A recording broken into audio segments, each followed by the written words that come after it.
Edward Hale sought peace in his $2 million villa, but greedy guests, a domineering son-in-law, and buried agendas turned paradise into peril. As secrets ignited betrayal, a sharp niece and a watchful detective unraveled the web, before the night of fire consumed them all.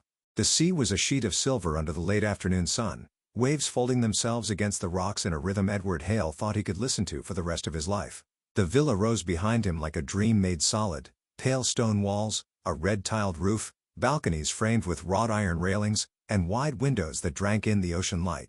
65 years old, Edward had worked most of his life drawing other people's homes. Now, retired and alone, he had finally designed his own life around this house. It had cost $2 million, more than he had ever dared imagine spending on himself, but standing there, with salt air filling his lungs and gulls calling above, he felt no regret. "This," he murmured, running his hand along the smooth curve of the villa's entry arch, "is mine." The house smelled of fresh paint and ocean breezes. Edward moved slowly through the rooms, his steps echoing on marble floors. The living room was expansive, with tall ceilings and glass doors that opened to a terrace overlooking the water. Upstairs, 6 bedrooms stood ready, empty and waiting. In the east wing, a locked hallway led to 2 additional rooms he had not yet shown anyone. He had plans for those, private plans. He spent the next hours unpacking books, placing sketches on the walls, and storing away cookware. The silence soothed him. For the first time since his wife, Margaret, had passed, Edward felt something stir in him like hope. But peace rarely lasted. His phone rang, the sound shrill against the villa's stillness. He frowned when he saw the name flash across the screen. Marcus. Edward hesitated before answering. "Hello?" "Ah, there you are, old man." Marcus's voice boomed through the receiver. He was his daughter Clara's husband, a man with too much ambition and too little patience. "So, I hear you've gone and bought yourself a villa. Oceanfront, no less. Very nice. Very nice indeed." Edward said nothing, waiting. Marcus continued without pause. "We're on our way. 15 of us, me, Clara, the kids, and the extended family. We'll need beds, towels, slippers, plenty of food. Stock up. We'll be staying for 3 weeks." Edward blinked, gripping the phone tighter. 15 of you? That's right. Don't look so surprised. You've got all that space, and family should share, eh? We'll be there in 40 minutes, so hurry up, old man." The line went dead. Edward stood in the center of his new living room, staring at the phone in disbelief. The sound of waves crashed faintly through the open balcony doors, a cruel contrast to the intrusion Marcus had just declared. 15 people, 3 weeks. No invitation asked, no courtesy offered, just expectation. Edward let out a long, slow breath. He could already picture Marcus storming in, barking orders, his voice bouncing off the villa's stone walls. He imagined Clara's apologetic smile, the noise of children running wild, the greedy glances of in-laws measuring every corner. For a moment, Edward considered refusing. He could have said no, locked the gates, called the authorities, but instead, a smile crept across his face. A small, cunning smile that didn't reach his eyes. 40 minutes, he said softly to himself, glancing at the locked east wing. Plenty of time. He moved quickly, pulling fresh linens from storage, arranging slippers at the door, placing water jugs in the dining room. He made a show of preparing, but all the while, his mind spun with something else, something sharper. Marcus thought he was coming to claim comfort, to use Edward's villa as his playground. But Edward Hale had built his career designing structures that looked simple on the outside yet held secrets within. This villa was no different. As the sun dipped lower, casting long shadows across the terrace, Edward lit a lamp and stood by the balcony, watching the road that wound along the cliffside. In 40 minutes, his quiet life would be invaded. But he was ready. He had a plan. The rumble of engines reached Edward before the headlights did. He stood at the balcony, the evening breeze tugging at his shirt as 3 SUVs curved up the narrow cliffside road, headlights sweeping the villa's walls. Their beams caught the pale stone, making the house seem like a stage, its curtain about to rise. By the time the cars rolled to a stop at the wrought iron gate, the noise of voices and laughter had already pierced the night. Doors slammed, children shrieked, someone shouted about the ocean air. Edward descended the stairs calmly, every movement deliberate. He opened the gate just as Marcus strode forward, broad-shouldered in a tailored polo, his smile wide and false. "Edward, you sly devil," Marcus boomed, pulling him into a hug that was more of a grip. "A villa by the sea, and you didn't even tell us? Shameful." Behind him spilled the others, Clara, his daughter, with her soft brown hair pulled back, her smile tired. Their 3 children rushed past, already kicking at the gravel, shouting about who'd get the biggest room. And then came the others, Marcus's parents, his sister and her husband, their children, two cousins Edward barely remembered, an uncle whose booming laugh carried across the courtyard. 15 in total, their suitcases clattering, their voices rising like a chorus of demands. Edward stepped aside, letting them stream in. His heart beat steady, but his face wore a grandfatherly smile. "Welcome," he said. "The house is large. Make yourselves at home." It was as though he hadn't spoken. The moment the doors opened, the guests surged inside, spreading like water through the villa's halls. Someone exclaimed over the marble floors. Another asked where the kitchen was. A boy darted up the stairs, dragging his suitcase behind him. Marcus clapped Edward on the shoulder. "Don't worry, old man. We'll take care of things. Clara, make sure the kids pick rooms quickly. Mother, you'll want the one with the ocean balcony. And, look at this dining hall. We'll need a proper feast." Edward followed at a measured pace, watching as Marcus assumed command of the house as though it were already his. The dining table, a polished slab of oak Edward had imported from Italy, was instantly claimed by a dozen bags and half-finished drinks. Shoes littered the entry hall. Voices echoed up the stairwell. Clara came to him briefly, touching his arm. Her eyes were apologetic. "Dad, I'm sorry. I didn't know Marcus was planning to bring everyone." Edward's gaze softened for her sake. "It's all right, Clara. There's room." But his eyes flicked past her to Marcus, who was already examining the living room with a calculating glance, as if measuring the space for himself. By nightfall, the villa no longer felt like Edward's. Every room but two had been claimed. Towels were draped over furniture. Children thundered down the halls, laughter mixed with complaints about the Wi-Fi signal, about the firmness of the mattresses, about the lack of slippers in one size or another. In the kitchen, Edward laid out a spread of fruit, cheese, and bread. Before he could offer it, hands descended, plates piled high, crumbs scattered across the counter. "Needs more wine," Marcus declared, already uncorking a bottle Edward had been saving. He poured generously for himself, barely nodding in Edward's direction. "Tomorrow, we'll go into town and stock up. Put it on your tab, eh?" Edward said nothing, only smiled faintly. Later, as the noise dulled into tired murmurs, Edward climbed the stairs to his own room. He passed by the east wing, the locked hall. He paused, resting his hand briefly on the brass handle, then moved on. Inside his bedroom, he sat in the dark, listening to the muffled chaos below. Marcus's laugh, children squabbling, someone slamming a door. This was his villa, his sanctuary, and yet, within hours, it had become theirs. But Edward Hale had built more than a house when he designed this villa. He had built layers, secrets, places only he knew. As he lay back against his pillow, he thought of Marcus's arrogant smile, the greed in his eyes. The chaos had begun. And Edward's plan had only just started to unfold. The villa woke to chaos. The sound of footsteps and chatter drifted through the halls like an invading tide. Doors slammed, children argued, water ran endlessly in the bathrooms. Edward, in the kitchen with a steaming cup of coffee, observed it all in silence. Marcus entered last, freshly showered, wearing crisp linen as though the villa were already his summer estate. He clapped Edward on the back, nearly spilling the coffee. "Good morning, old man. I must say, you picked a fine place. Not bad for retirement, eh?" Marcus's grin was wide, but his eyes measured the kitchen like a merchant appraising goods. Edward set his cup down carefully. "I bought it for peace and quiet." Marcus laughed, a booming sound that filled the room. "Peace and quiet? Don't worry, you'll get used to the noise. Family brings life. Besides, a house this big isn't meant for one man alone. It needs voices, movement, people." Edward raised a brow but said nothing. Later that day, while most of the family swam in the ocean or sprawled across the terrace, Edward walked into the living room and found Marcus there alone. He was at the bookshelf, flipping through folders that Edward had stacked neatly the night before. Marcus snapped them shut when he saw Edward. "Oh, just admiring your collection. You architects keep strange papers." "They're not for you," Edward said evenly. For a second, Marcus's smile faltered, then returned, practiced and smooth. Of course.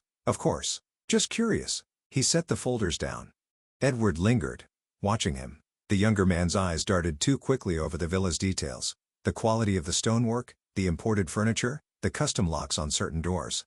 Marcus was cataloging, not admiring. That evening, while the others played cards and laughed in the courtyard, Marcus pulled Clara aside. Edward, walking the upper balcony, caught fragments of their voices drifting up. "Too big for him. Wasted here."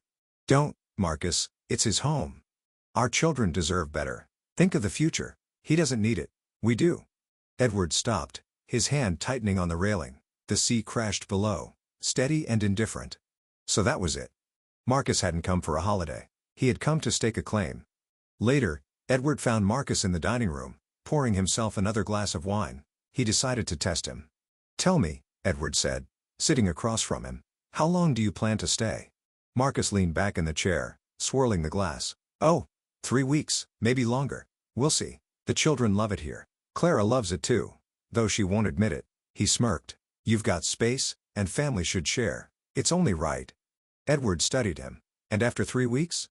Marcus's smile widened. "Who knows? Perhaps we'll never leave." He raised his glass in a mock toast. Edward didn't move. His eyes locked on Marcus's, cold and steady. Behind the bravado, Marcus blinked, as if for the briefest moment he realized the old man saw through him. But then the grin returned. That night, when the villa had finally gone quiet, Edward sat alone in his study. He unlocked a drawer and drew out a leather-bound journal, his architect's sketches of the villa, its hidden corridors, its structural secrets. He flipped through the pages slowly, each drawing a reminder of foresight. He had known, when he designed this place, that solitude might not last, that others might covet what he built. And now they had come. Marcus believed he was clever, maneuvering his way into ownership through charm and pressure. But Edward Hale had built more than walls. He had built traps, tests, and protections into the villa itself. Marcus wanted the villa. But before this ended, Edward would make him prove how far he was willing to go. The east wing was different from the rest of the villa. Its hallway stretched long and narrow, with pale stone walls and a single arched window overlooking the cliffs. At the far end stood a pair of oak double doors bound with brass hinges. They had no modern keypad, no ordinary knob, just a heavy lock that gleamed whenever the sun caught it. Every other room in the villa had been claimed. Beds filled with relatives, children sprawled on sofas, laughter spilling from balconies. But the east wing remained silent, untouched, its doors always closed. At first, no one noticed. There was too much novelty, swimming in the saltwater pool, eating on the terrace, boasting about the ocean view. But by the third day, curiosity sharpened. "Dad," Clara asked one morning, her eyes tentative as she poured coffee, "what's in there?" Edward stirred his tea slowly. "Storage, old plans, supplies." Marcus, lounging nearby, raised an eyebrow. "Supplies that require a lock that size?" He chuckled. "You hiding treasure from us, old man?" The others laughed, but Edward's calm expression didn't shift. Some rooms aren't meant for guests. The conversation moved on, but Edward saw the way Marcus's gaze lingered on the east wing door, calculating. By afternoon, whispers spread among the cousins and uncles.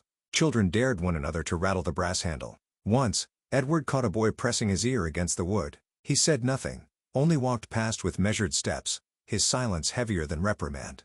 That night, when the household quieted, Edward rose from his chair and walked the east hall. His slippers made no sound on the stone floor. He tested the lock, felt its firm resistance, and traced the keyhole with his fingertip. The east wing held more than storage. It held the villa's heart. 2 nights later, Marcus tried.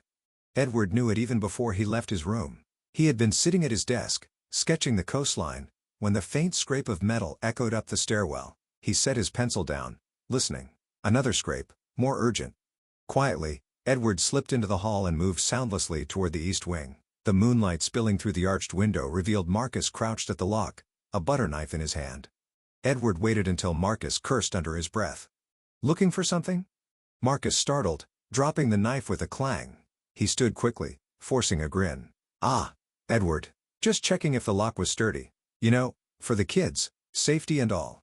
Edward stepped closer. The shadows deepened the lines of his face, his eyes unreadable. "It's sturdy, and it will remain locked." For a moment, silence stretched between them, the sound of the waves crashing far below the only witness. Marcus chuckled, rubbing the back of his neck. "Of course, didn't mean anything by it. Just curious." "Curiosity," Edward said softly, "can be dangerous in this house." Marcus's grin wavered. He nodded quickly, gathered the fallen knife, and retreated down the hall. Edward remained by the door long after he was gone, listening to the villa's silence. The family thought the east wing was a mystery, a locked puzzle meant to tempt them. Marcus thought it was a vault, something to conquer. But for Edward, the east wing was preparation. It was proof that he had always expected intrusion. The lock wasn't there to keep secrets in. It was there to keep predators out. Anna Whitfield was not family by blood, but Edward trusted her more than most who bore his name. She had been Margaret's closest friend, a quiet woman with sharp eyes and a sharper memory. When Margaret passed, Anna had become Edward's sounding board, her loyalty proven in silence rather than speeches. She arrived at the villa on the 4th day, suitcase small, posture straight. Unlike the others, she knocked before entering. Edward opened the door and saw her kind but tired face, framed by strands of gray hair. "I hope I'm not intruding," Anna said softly. "You," Edward replied, stepping aside, "are the only guest who belongs here." The family greeted her with mixed reactions. Clara hugged her warmly, remembering Anna from childhood visits. Marcus, however, was polite but distant, his smile stretched thin. The others hardly noticed, too absorbed in their seaside holiday. That evening, while the relatives filled the dining hall with laughter and clinking glasses, Edward led Anna onto the terrace. The sky burned orange as the sun sank, the horizon a blade between light and sea. Anna studied his face. "You look tired, Edward." "I am," he admitted. He rested his hands on the railing, staring out at the water. "They've turned this place into something unrecognizable." "And Marcus," he broke off, jaw tightening. Anna waited. Finally, Edward said, "He's not here for vacation. He wants the villa." Anna's eyes narrowed. "How do you know?" Edward's voice dropped. "I overheard him with Clara. He spoke of inheritance, of what's wasted on an old man, and I've caught him snooping, trying to force the lock on the east wing." Anna's lips pressed thin. "That's bold. And dangerous." "He sees me as weak," Edward said. "A man past his prime, ripe to be pressured or tricked, but he underestimates me. This house was built for more than comfort. I designed it with foresight, and I've kept records, proof of what Marcus has been scheming even before he set foot here." Anna's eyes flicked to him sharply. "Records?" Edward nodded. "Bank papers, property transfers, whispers from colleagues who knew of his dealings. I haven't told Clara yet. She wants to believe her husband is merely overbearing, not malicious." "And you think it's worse?" "I know it." His voice was steel. "He's planning something. The locked wing tempts him. He believes it holds wealth. He doesn't understand. It holds leverage. Evidence. Enough to ruin him if I choose." Anna's breath caught. "Edward, if he suspects that." "I don't plan to make it easy." Silence fell, broken only by gulls circling overhead. The air smelled of salt and dusk. Anna touched his arm gently. "If you suspect foul play, you can't handle this alone. Marcus is cunning. He has the others wrapped around him. You need someone you can trust." "I have you," Edward said. Their eyes met, an unspoken pact forming. Then Anna glanced toward the dining hall, where Marcus's laughter carried out through the open doors. Her voice dropped. "Be careful. Men like him don't just take, they destroy whatever stands in their way." Edward's hand brushed the brass key in his pocket. His smile was thin, but it carried the weight of resolve. "Let him try," he murmured. "I built this house knowing someone like Marcus would come. It began small, so small that no one noticed at first. A missing bottle of olive oil from the kitchen shelf. A few loaves of bread gone sooner than expected. A towel set that had been folded neatly in the linen closet vanished overnight. With 15 people in the villa, Edward chalked it up to carelessness. But then, on the 6th morning, he opened the pantry and froze. The shelves, which he had stocked carefully, were half empty. Entire crates of fruit had disappeared, along with packets of coffee, sugar, and pasta. Even the wine cellar, built beneath the terrace with reinforced oak doors, showed gaps where bottles had been. He closed the pantry slowly, his jaw tightening. When he entered the dining hall, Marcus was already there, chewing a piece of toast. Around him, family members bickered. "I swear I left a necklace on the dresser," said Marcus's sister, her voice sharp. "Now it's gone." One of the cousins scoffed. "Maybe you misplaced it. There are children everywhere." "It's not just the necklace," Clara added quietly. "2 of the children's tablets are missing too." The room buzzed with tension. Accusations darted back and forth. Someone muttered about careless maids, though Edward had hired none. Marcus raised his hands for quiet. "Everyone, calm down. It's just a matter of organization. 15 people in one house, of course things get misplaced." Edward studied him carefully. Marcus's voice was smooth, reassuring, but his eyes flickered too quickly toward the east wing. Anna, sitting beside Edward, leaned close and whispered, "It's deliberate. Someone is planting confusion." Edward nodded faintly. That night, Edward made his rounds quietly. The villa was dark, the relatives tucked in their rooms. He paused at the pantry, now locked with a key he alone possessed, then moved toward the living room. There, a drawer was ajar. Inside it should have been a stack of decorative silver spoons Margaret once collected. Instead, the drawer was nearly empty. Edward closed it soundlessly, but a shadow in the hall made him pause. Anna stepped into view, her robe drawn tight. She held up a small object, A child's tablet, half buried under a chair cushion. "Found it," she whispered. "Where?" "Near Marcus's room." Their eyes met, the unspoken truth between them. Marcus wasn't just greedy, he was laying groundwork. By letting valuables vanish, he could turn suspicion among the relatives, weaken their trust in Edward's management, and position himself as the voice of reason. The next morning, Marcus played his role to perfection. He called a family meeting at the dining table, speaking with practiced calm. "We have a problem," he announced. "Supplies are disappearing. Valuables too. It's unfair to ask Edward to handle this alone. He's elderly, after all. Mistakes happen." Edward's hands tightened around his teacup, but he said nothing. Marcus continued, "So, I propose that I take over organizing the food, the valuables, and the locks. That way, nothing gets misplaced. Everything will be under control." Some relatives murmured in agreement. Others hesitated. Clara bit her lip, torn between loyalty to her father and her husband. Anna spoke up. Her voice was calm, but clear enough to cut through the noise. "Or," she said, "we consider who benefits most from the confusion." The dining room went silent. Marcus's smile flickered. Edward finally set down his teacup, his eyes steady. "The villa," he said quietly, "has always been orderly. Things only began to vanish when 15 guests arrived uninvited."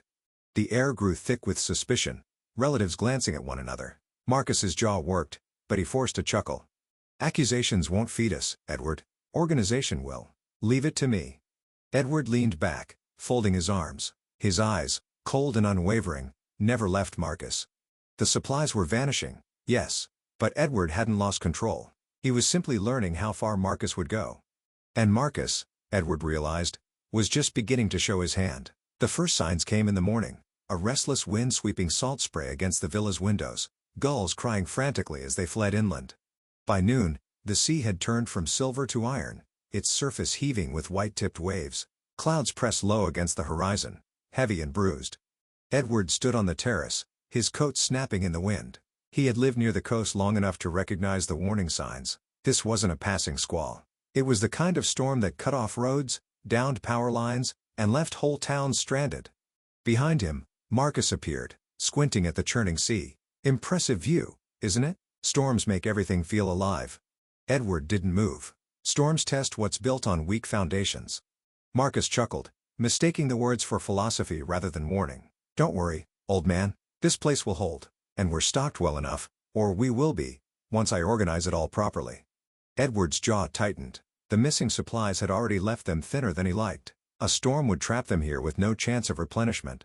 By afternoon, the wind howled through the cliffside cypresses, bending their branches nearly in half. Rain battered the villa's tall windows in sheets, and the once steady hum of family chatter had turned into a nervous chorus. "The road's closed," one cousin announced after checking his phone. "The town posted warnings, flooding on the low stretches. We're stuck here until it clears." Children whimpered, adults muttered uneasily. The Wi-Fi flickered in and out, worsening the mood.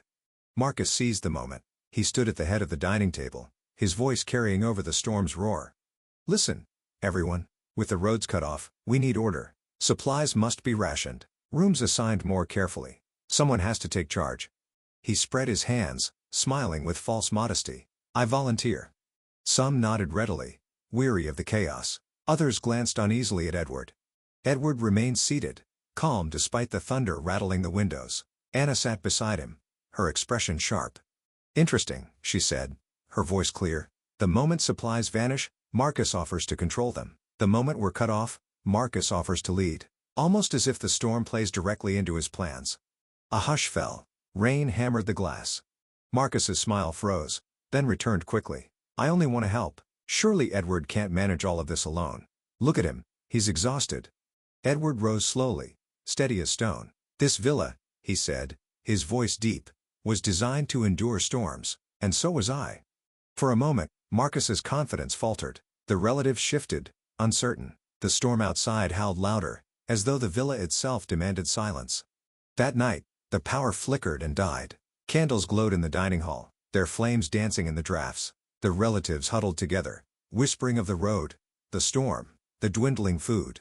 Edward walked the corridors with a lantern, Anna at his side. The villa groaned under the wind, but its foundations held firm. "Marcus will use this storm," Anna murmured, to tighten his grip. "He thrives on fear." Edward nodded, his gaze drifting to the locked east wing. Then it's time he learns that storms can strip masks as easily as they strip trees. From the shadows at the end of the hall, Edward thought he saw a flicker of movement. Marcus, watching, listening. The storm had cut them off from the world. And now, within these stone walls, the real battle was about to begin. By the third day of the storm, the villa felt smaller. The rain pounded relentlessly, a drumbeat against the roof. Wind howled through the shutters, rattling doors. The family, once merry with games and chatter, had grown restless, snapping at each other, hungry from rationed meals. Supplies dwindled faster than Edward liked. Too many hands reached for too little food. Marcus seized the moment.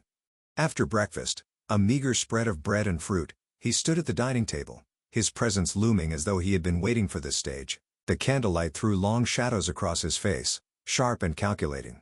"Listen, everyone," Marcus began, raising his voice over the storm's roar. "This isn't working. Supplies keep vanishing. Rooms are a mess. The children cry every night. We can't go on like this, not without leadership." His gaze swept the table, landing squarely on Edward. "My father-in-law has done his best, but let's be honest, this house is too much for him. He's tired. He needs rest. We need order." Edward's hand stilled on his teacup. Anna, seated beside him, straightened. Marcus pressed on. "So, I propose we do what's sensible. Appoint a head of the household. Someone strong enough to lead until the storm passes. Someone who can enforce rules, guard the supplies, and keep us safe." He spread his arms with theatrical humility. "I will take that responsibility." The room erupted. Some relatives applauded, relieved by the idea of firm leadership. Others murmured uneasily, darting glances between Marcus and Edward. Clara sat frozen, torn, her hands clasped tightly in her lap. Edward rose slowly. His voice, though calm, carried the weight of stone foundations. "This villa is mine. I built it, I paid for it, and I alone have the right to lead within these walls." Marcus laughed, sharp and mocking. "And what good is ownership if you can't protect us? Supplies vanish under your watch. You walk the halls with lanterns like a ghost while we starve. No, Edward, the family deserves someone who can act." Anna's voice cut through the noise. "And yet it's under Marcus's watch that valuables disappear, locks are tested, and the pantry empties faster than it should." The relatives stilled. Eyes turned back to Marcus. His smile thinned, but he recovered quickly. "Baseless accusations. She's not family. Why should we trust her word over mine?" Edward's gaze was steady, unflinching. "Because she has no ambition here. You, Marcus, have shown yours clearly." Marcus slammed his hand on the table, rattling plates. "If you won't step aside, then let the family decide. Who do you trust, the frail old man clinging to a house, or the one willing to keep you alive through this storm?" The room buzzed with whispers, fear mingling with doubt. Edward didn't flinch. He looked around the table, meeting each gaze. "This villa was built to withstand storms. It will, but storms reveal what people are made of. And Marcus," his voice hardened, "you are made of greed." A hush fell. Thunder shook the walls. Marcus's jaw clenched, but his eyes gleamed. He wasn't backing down, not yet. He had planted the seed. Divisions had formed. Some relatives now leaned toward him, while others still clung to Edward. The storm raged on outside. Inside, a storm of loyalty and suspicion had begun. The storm pressed hardest at night. Rain lashed the windows like thrown gravel. The old villa groaned, timbers creaking, shutters slamming in the wind. Most of the household lay huddled in their rooms, but Edward could not sleep. He lit a lantern and walked the halls as he had done for decades, each step measured and quiet. Near the east wing, he paused. Voices drifted from behind the half-open library door. Low, hushed, conspiratorial. He leaned close, the lantern dimmed by his hand. "The will," a man whispered. The voice was Marcus's. Edward's pulse quickened. A softer voice answered, Clara's. Hesitant, fragile. "Marcus, don't. He's my father. You can't speak about him like that." Marcus gave a low laugh, smooth as oil. "I'm only being realistic. He's old, Clara. You've seen how he tires. It's only a matter of time. And when that happens, this villa, this land, everything, it all comes down to his will." Clara's voice broke. "That doesn't mean you." "It means," Marcus interrupted sharply, "that if we don't act, it slips away. To the others. To cousins who don't care about it. To Anna, that meddling outsider, if he favors her. Do you want to see this place torn apart, sold, dismantled?" Clara whispered something Edward couldn't catch, her words drowned by thunder. Marcus continued, more insistent now. "We must ensure the will is favorable. Otherwise, everything I've worked for vanishes. I won't allow it. You understand that, don't you? There was silence, a silence more damning than any words. Edward's hand tightened on the lantern's handle. He felt the weight of betrayal pressing like the storm itself. Clara, his daughter, listening to Marcus scheme about his death, about his legacy, as though he were already gone. Finally, Clara spoke, her voice trembling. "Marcus, please, not tonight, not like this." Her footsteps retreated, hurried and light. Marcus muttered a curse under his breath, then the library door shut. Edward stood in the dark hall, the storm's roar filling the silence left behind. So, that was the truth. Marcus wasn't here for a reunion. He wasn't here for family. He was circling like a vulture, waiting for Edward's death, scheming to twist the will, to seize not just the villa but everything Edward had built.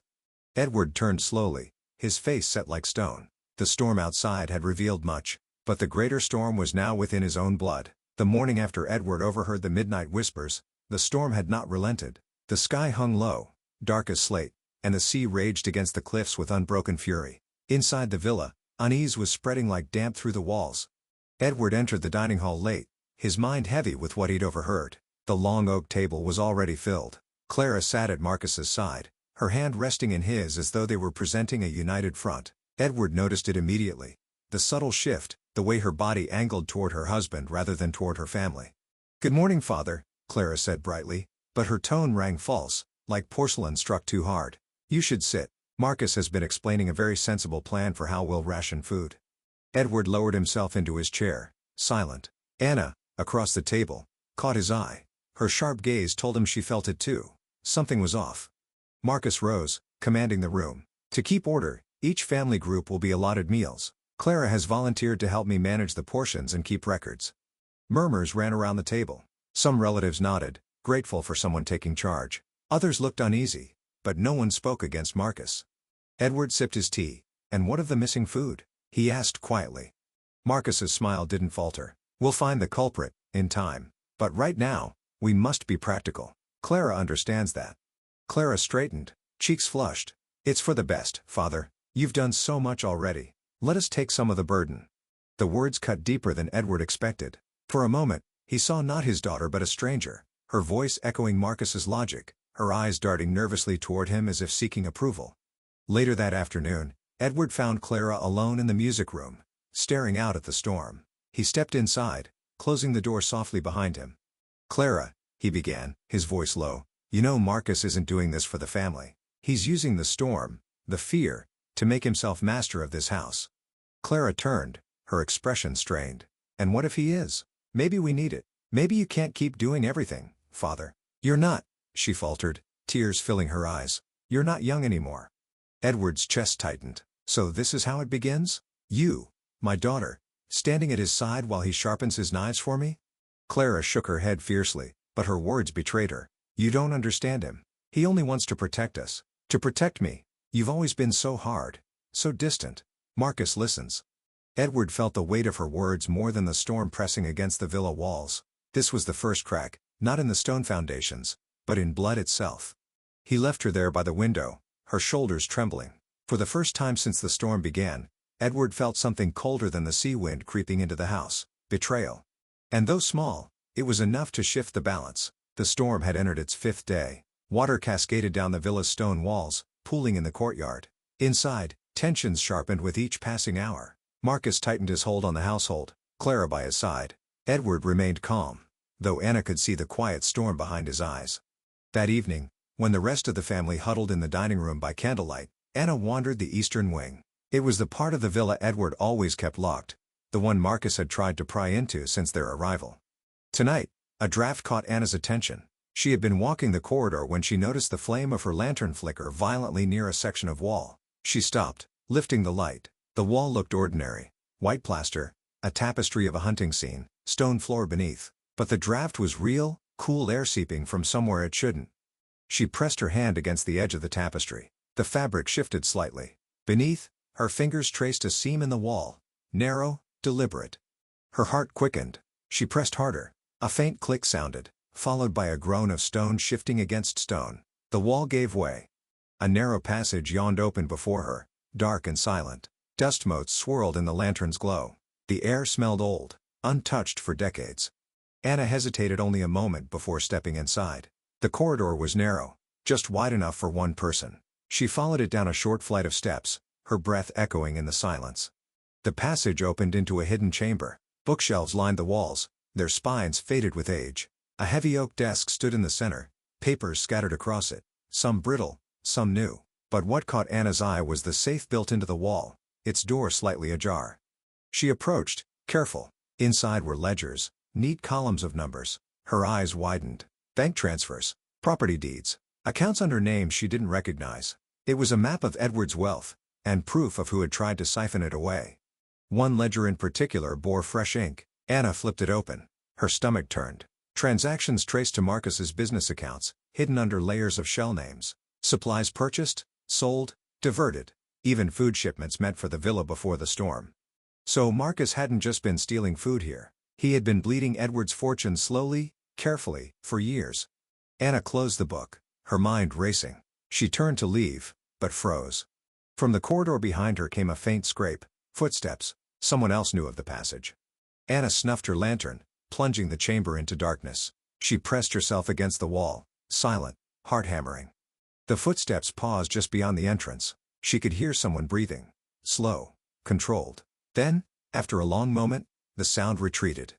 Anna waited until the silence returned before relighting her lantern. She slipped out, pulling the tapestry back into place until the seam vanished once more. When she returned to her room, clutching the ledger, Edward was waiting. His eyes, sharp and knowing, flicked to the book in her hands. "You found it," he said quietly. Anna nodded. "And I wasn't alone." Edward's gaze darkened. "Then the storm isn't the only thing pressing against these walls." On the 7th day of the storm, the villa awoke to an unexpected sound, a sharp knock against the great oak doors. The family, huddled in the dining hall for breakfast, froze. No one had been able to reach town for nearly a week. Roads were blocked, phones unreliable. Visitors were impossible. Edward rose first, cane in hand. Anna followed closely, her pulse quickening. She had tucked the ledger away in a safe place, but she knew its contents would soon matter. When Edward unlatched the door, the storm spray rushed in, and with it a tall man in a soaked trenchcoat, his hat dripping with rain. He carried himself with the ease of authority, his eyes sharp, observant. "Detective Rowan," he announced, flashing a badge before slipping the door shut behind him. "Sorry for the intrusion. Roads are treacherous, but I had cause to visit." Marcus appeared quickly, his smile practiced. "A detective? In this weather? Surely this can wait until the storm passes." Rowan ignored him, his gaze sweeping the hall. "We received a call from this address, cut off before we could trace who made it. Something about theft, or danger." Murmurs rose around the table. Relatives exchanged uneasy looks. Edward stayed silent, studying the detective. He hadn't placed the call, but someone inside the villa had. Rowan removed his hat, setting it on the sideboard. "I'll be brief.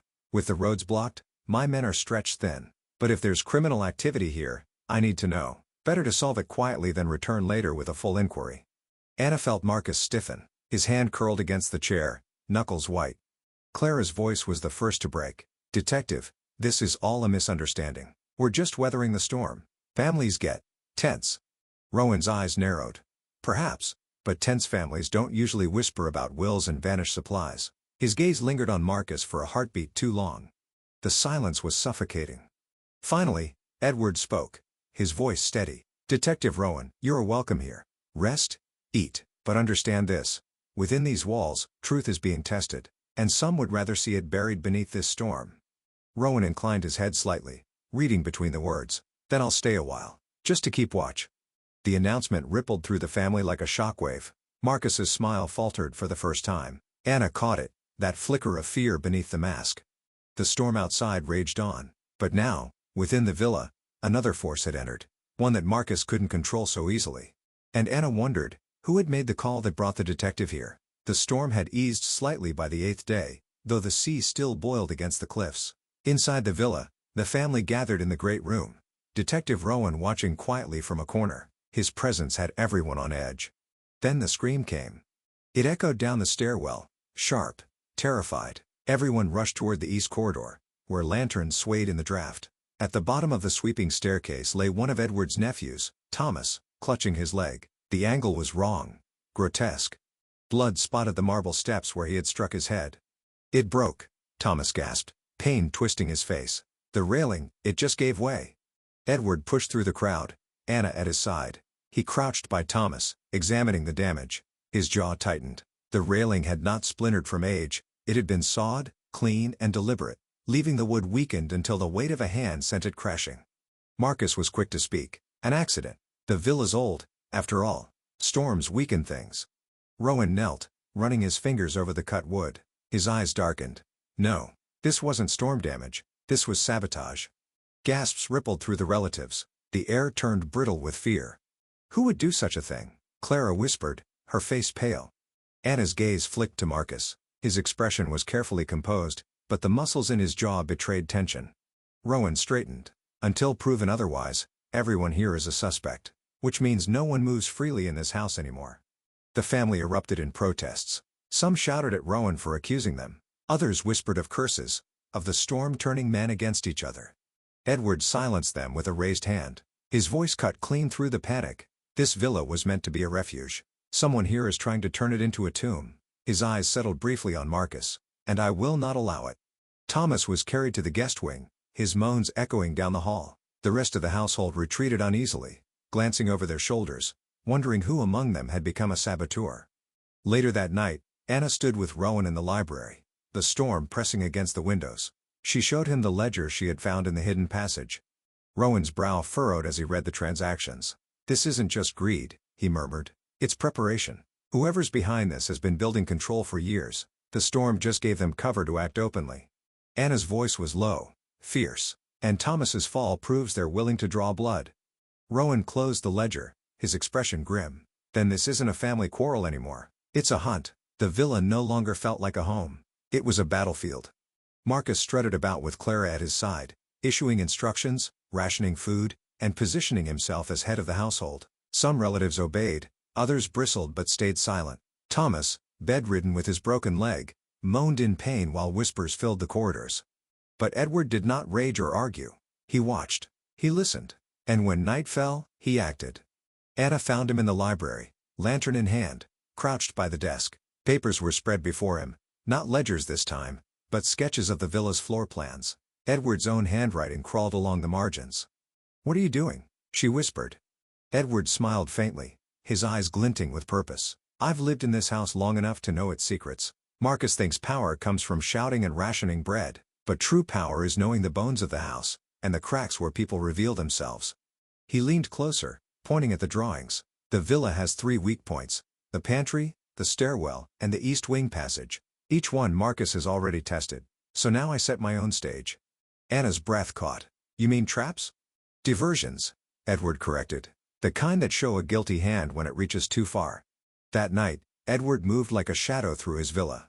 At the pantry, he loosened one of the hinges on the door so that anyone forcing it would leave a clear, unmistakable mark. A thin string, nearly invisible, stretched across the threshold, a signal only he and Anna would recognize when broken.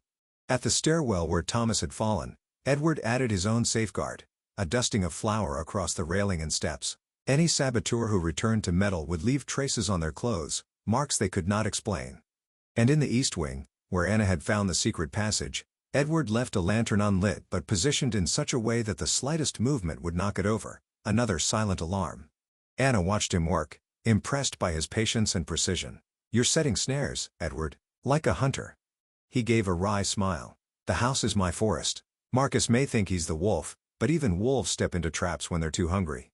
By dawn, the villa hummed with restless energy. The storm had eased, but the roads remained impassable.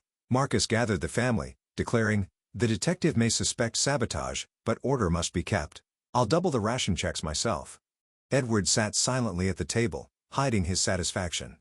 Because now, every step Marcus took, every attempt to seize more control, would leave a trace. And when the time came, Edward would be ready to show the family, and Rowan, exactly who the predator was.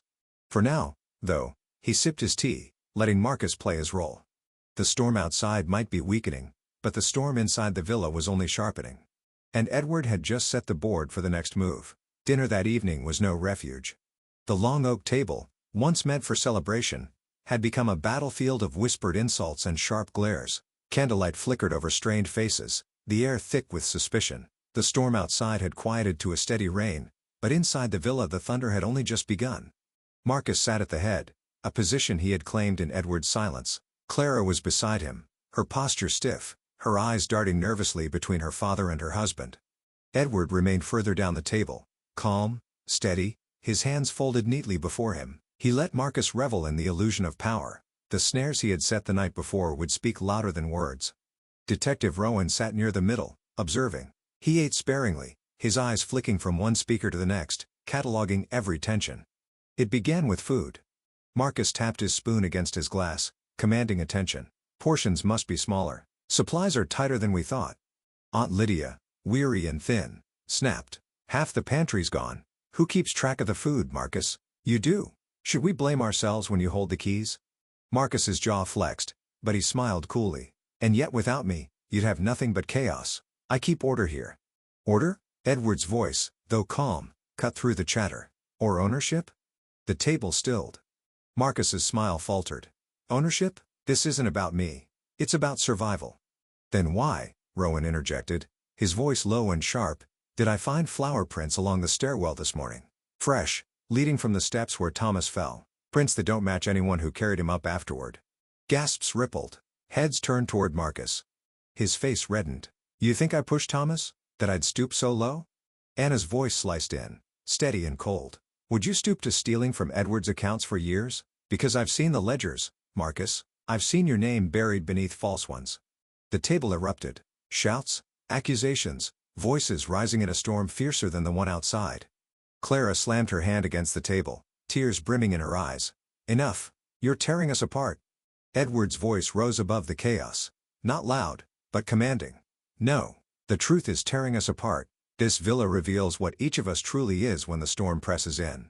Some are loyal. Some are cowards. And some, his eyes locked with Marcus, are predators. Marcus surged to his feet, fists clenched. For a moment, it looked as if he might lunge across the table. Rowan's hand went to his coat, subtle but firm. The moment stretched, electric. Then Marcus forced a smile, brittle and thin. Believe what you will, but when the supplies run dry, we'll see who you turn to. He stormed from the dining hall, Clara following reluctantly, her face pale. The remaining relatives whispered among themselves, fear and doubt spreading like cracks in glass. Edward sat back, calm despite the fire in his chest. His traps had begun to expose Marcus.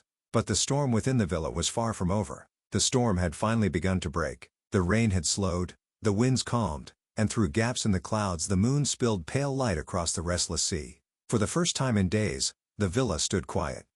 Too quiet. Anna awoke to the faintest scent, smoke. At first, she thought it a dream. But as she sat up, her heart quickened. The smell was real, sharp, creeping through the corridor. She grabbed her lantern and hurried into the hall. Shadows danced wildly on the walls. Downstairs, light flickered.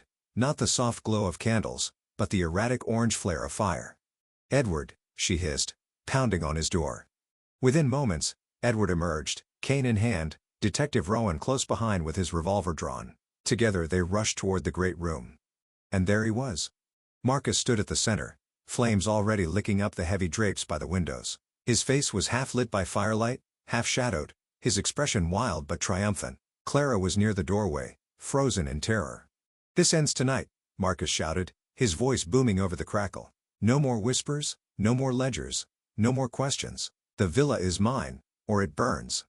Relatives spilled into the hall behind Anna, gasping, shouting in panic. The children cried as smoke thickened. Edward stepped forward, steady despite the heat, his eyes locked on Marcus. "You would destroy what you could never own?" Marcus sneered. "Better ashes than in your grip.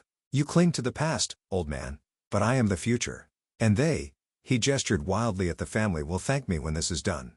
Rowan raised his weapon. "Step away from the flames, Marcus." But Marcus only laughed, seizing a lantern from the mantel and hurling it to the ground. Fire leapt higher, racing across the carpet. Chaos erupted. Family members scrambled for water, blankets, anything to smother the blaze. Smoke poured into the hall. Anna darted forward, grabbing Clara by the arm and dragging her back from the flames. Clara's eyes were wide with horror. "I didn't know," she whispered. "I didn't think he—" "Now you see him," Anna snapped. "Now you choose." Edward moved closer, cane striking the marble floor with each step. The fire's glow bathed his face, but his voice was clear, cutting through the roar. "Marcus, you believe this storm made you strong. But it has only revealed your weakness, greed, cowardice, destruction. And tonight, everyone sees it. For the first time, Marcus faltered. The relatives, once wavering, were staring at him now not with respect, but with fear and disgust. "Put it out!" Rowan barked. "Now!" Marcus's bravado cracked. He lunged for another lantern, but Edward was faster. With surprising strength, he swung his cane, striking Marcus's arm. The lantern crashed harmlessly against the stone, sparks dying on the floor. Rowan was on him in an instant, wrestling him down. The revolver pressed firmly against Marcus's back. The family rushed forward, smothering the drapes, stamping out flames until only smoke remained. When it was over, Marcus lay pinned, panting, his eyes wild. His empire of fear had crumbled in the firelight. Edward stood tall, his face lined but resolute. "The storm outside may have passed," he said quietly. "But tonight, Marcus, your storm ends too." The smoke had barely cleared from the great room when Edward gathered the family. The drapes were blackened, the air acrid, but the flames were out. Marcus sat slumped in a chair, wrists bound with Rowan's cuffs, his chest heaving from the struggle. No one spoke. All eyes turned to Edward. Slowly, deliberately, he set a stack of papers on the scorched dining table. The pages were worn, edges curled, some stained with ink. Anna stood beside him, her face pale but determined. "These," Edward began, his voice steady despite the exhaustion, "are the documents Marcus never wanted you to see. The ledgers, the transfers, the false claims, but it goes deeper than stolen money." He flipped the first page, bank statements, marked with Marcus's signature under a false company name. Gasps rose. The next page, a deed, the villa's ownership, rewritten in Marcus's hand, dated months before Edward even purchased it. And then, the final blow. Identification papers. 2 sets, side by side. One authentic, one forged. Rowan stepped forward, his jaw tight. "This isn't just theft. It's fraud on a scale that reaches far beyond this villa." Marcus filed to transfer not only property, but inheritance rights. He tried to replace Edward in the eyes of the law. The room erupted in disbelief. Clara staggered back, her hand over her mouth. You forged my father's identity?" Marcus's eyes burned with defiance, though his voice trembled. "He's old, weak, a relic. I was taking what should have been mine. For you, Clara. For us." Clara's tears cut down her cheeks as she shook her head. "Not like this. Never like this." Edward looked at her, then at the family. His face was grave, his voice heavy with the weight of truth. "He would have erased me. Not just from this house, but from our name, our bloodline, our legacy. And you would all have followed him blindly, thinking it was survival. That is the danger of deception. It makes family into pawns." Silence pressed down on the room. No one dared speak. Rowan lifted the forged identity papers. "These alone will bury him. Prison will not be a question of if, but how long." Marcus's mask cracked. He struggled against the cuffs, shouting, "You can't prove it. You can't." Edward raised a hand, cutting him off with quiet authority. "We already have. And now everyone sees you for what you are." Marcus sagged back, defeated, his bravado burned away like the drapes. The family shifted uneasily, shame on their faces, shame that they had doubted Edward, that some had sided with Marcus, even briefly. Anna slipped her hand into Edward's, steadying him. His voice, though soft, carried finality. "The storm has passed, the truth has come. And lies, no matter how cleverly built, always burn in the end." The night wore on heavy with smoke and silence. Most of the family had retreated to their rooms, shaken, while Rowan kept Marcus bound under watch in the study. Edward, weary but resolute, sat nearby with Anna at his side. The storm outside had finally broken into a calm drizzle. For the first time in days, headlights cut across the long driveway. The low growl of engines carried through the mist. "Back up," Rowan murmured, standing. Relief flickered in his eyes. "At last." Marcus's head snapped up. His lips curled into a smile that chilled Anna's blood. "Then this is my chance." Before Rowan could react, Marcus surged upward with sudden force, knocking the chair over. The cuffs clattered free, twisted open with a stolen pin he had hidden in his sleeve. He shoved Rowan hard, sending the detective stumbling, and bolted through the hall. "Marcus!" Clara's voice rang out as she stepped from her room, but he barreled past her without a glance, his only focus the front doors. Edward and Anna rushed into the corridor just as Marcus tore the doors open. Rain swept in, the sound of sirens growing louder, closer. For a fleeting moment, he was free, sprinting across the slick stones of the courtyard, his shoes slapping water, his eyes shone with manic determination. But freedom was an illusion. Police vehicles skidded to a halt at the gates, red and blue lights flashing across the wet facade of the villa. Officers poured out, weapons raised. "Marcus Hale," one shouted. "Stop where you are." Marcus faltered, his body jerking to a halt, caught between surrender and desperation. His eyes darted, searching for escape. The cliffs, the sea, anywhere but the iron circle closing around him. He chose the cliffs. With a roar, he veered sharply, splashing through puddles toward the jagged edge where waves crashed against the rocks below. Clara screamed, chasing after him before Anna pulled her back. Edward stood in the doorway, rain soaking his hair and coat. His voice cut through the chaos like thunder. "Marcus, enough!" For the first time, Marcus turned, his face twisted with rage and despair. "You don't get to win, old man. You don't get to keep everything while I—" His words broke off as his foot slipped on the rain-slick stone. Arms flailing, he stumbled backward toward the edge. For a heartbeat, the world froze. The family, the police, Edward, all watching the inevitable. Then Marcus fell. A scream tore through the night as he plunged toward the waves. The crash below drowned it out. Silence followed, broken only by the relentless hiss of the sea. Clara collapsed against Anna, sobbing. Rowan strode forward, signaling to the officers. Ropes and lights were fetched, but all knew the truth. The sea rarely gave back what it claimed. Edward remained in the doorway, the weight of years pressing heavy on his shoulders. His eyes lingered on the black waters, where Marcus had vanished. "He chose his end," Edward said quietly, voice rough. "Greed always does." The police moved into the villa, gathering evidence, securing order. The family, shaken and pale, clung to one another. And Edward, though exhausted, knew this was not just the fall of Marcus. It was the fall of the storm that had nearly destroyed them all. The storm clouds had finally drifted out to sea, leaving the sky washed in pale pink and gold. Dawn spread gently over the ocean, its light spilling across the villa's scarred walls. The air smelled of salt and ash, but also of something new, renewal. Edward stood on the terrace, cane in hand, gazing out at the horizon. The waves rolled steady now, no longer violent, as if the sea itself had exhaled after the chaos of the night. Behind him, the villa stirred with the soft sounds of life returning to normal. Anna moved quietly through the kitchen, helping prepare a modest breakfast. Clara sat in the corner of the parlor, wrapped in a shawl, her eyes red but her face calmer than it had been in days. Rowan and the officers had taken their leave in the night, satisfied that justice, or fate, had dealt its hand. For Edward, the silence was a balm. No footsteps of intruders scouring his halls, no hushed whispers about his will, no flames threatening to devour his home. Just peace. Anna joined him on the terrace, setting a cup of tea at his side. Her eyes, though tired, were bright with relief. "It's over," she said softly. Edward nodded. "Yes, at last." They stood together in silence, watching gulls wheel above the surf. After a long moment, Edward spoke again. "This house, I bought it as a dream, but in truth, it was never truly mine until now. Not until the lies were burned away. Not until the storm tested us all." Anna smiled faintly. "And now?" "Now," Edward said, his gaze steady on the glowing horizon, "it is a sanctuary. A place for truth, for peace, for family, if they choose it honestly." The words hung in the morning air, simple and unshakable.